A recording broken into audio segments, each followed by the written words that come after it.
down. And then you have the adhesive property of water, which assembles everything together. So these are the life-giving properties of water that we in medicine never understood. And this is what I've brought out, and I've published in my book, Your Body's Many Cries for Water. And now, after 10 years of that book being in the public arena, I've decided to blow the horn on the pharmaceutical industry and also the AMA and the doctors in mainstream medicine, and explain that actually because of their lack of understanding of water, they've created an environment where the drug industry has taken advantage and has converted our healers' protocol into a killer's protocol.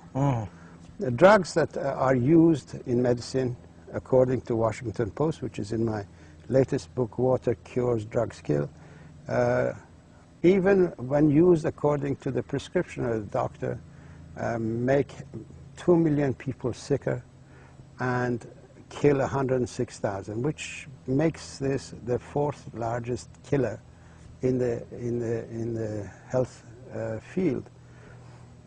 So when we realize that we doctors prescribe this medication to kill people, which kills people, obviously we are doing it in order to save them, but we don't realize that we've been really had by the pharmaceutical industry. You know, it's funny though, because you say to save people, but the doctors know better than the patients what the series, and it's always a series, of side effects are.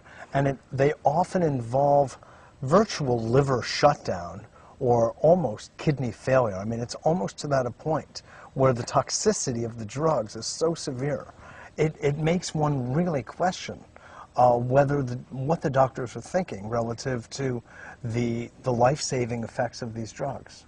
Well, Mitchell, unfortunately, we doctors are forced by the people, by the advertising of the pharmaceutical industry that takes the information directly to the public and says to the public, go and ask your doctor if this is good for you. What doctor is there to say, no, it's not good for you, and then be sued afterwards? So basically, drug industry... So the doctor's being put into this compromised position. Yes, doctor is unwittingly being used by the pharmaceutical industry. As a salesman. As a salesman. Literally, yes. Sophisticated salesman. Now, when it comes to cancer, since you brought that up and you gave that talk in Greece, I believe it was, to the conference there, could you just explain to the audience a bit how water could be a curative for cancer? Actually, I have got a video of dehydration and cancer. This is a half-hour tape of my lecture at Cancer Control Society conference here, 2002, that's last year, where I explained how dehydration sets up the physiology, the internal physiology of the body in such a way that some cells become autonomous and they begin to grow in a cancerous way.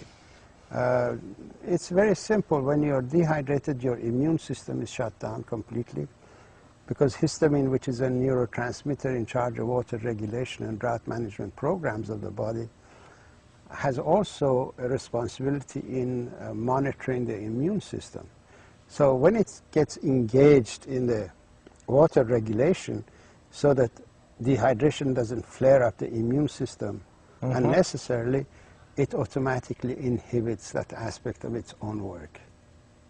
So immune system is shut down, interferon production is shut down, interleukin-2 production is shut down. These are the elements that you require in order to find cancer cells or any immune problem.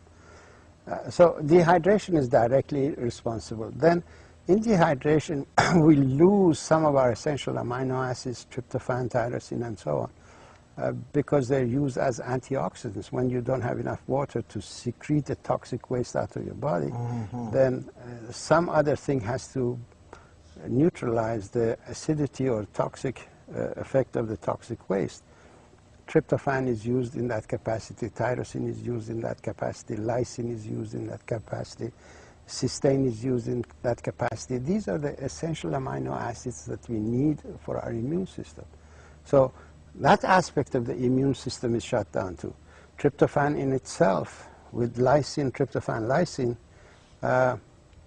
monitors incorrect transcription of genetic material and cuts the wrong transcription and corrects it. When tryptophan is not there, wrong transcriptions are not corrected. So you get cancerous transcription going through. And in dehydration, we lose the receptor system around the cells. As you know, each cell is in a water environment in the same way as we have satellite dishes to bring information to people. The cells of the body have their own satellite dishes for watery environment. They receive the information and they process that information. Now, in dehydration, this satellite system is shut down. All the receptors go into the cell, and the cell has no means of connection to the outside. So it doesn't recognize there is a cell next to it. So it begins to grow and expand and expand. So it breaks boundaries, and that's why cancer becomes a lumpy thing, because its receptor system of the cells have gone. I see. There is a lot of... How about, though, then in rehydration? If they come back. They come back. And a lot of people have actually been... And then the tumor and the cancer cells will actually reduce and dissolve? There are quite a number of testimonials in the book Water Cures, Drugs Kill of people whose cancers have disappeared. Lymphoma has disappeared, cancer of prostate has disappeared, and so on. Pancreatic cancer? They all go, but the ones that are in the book... It's a question of when.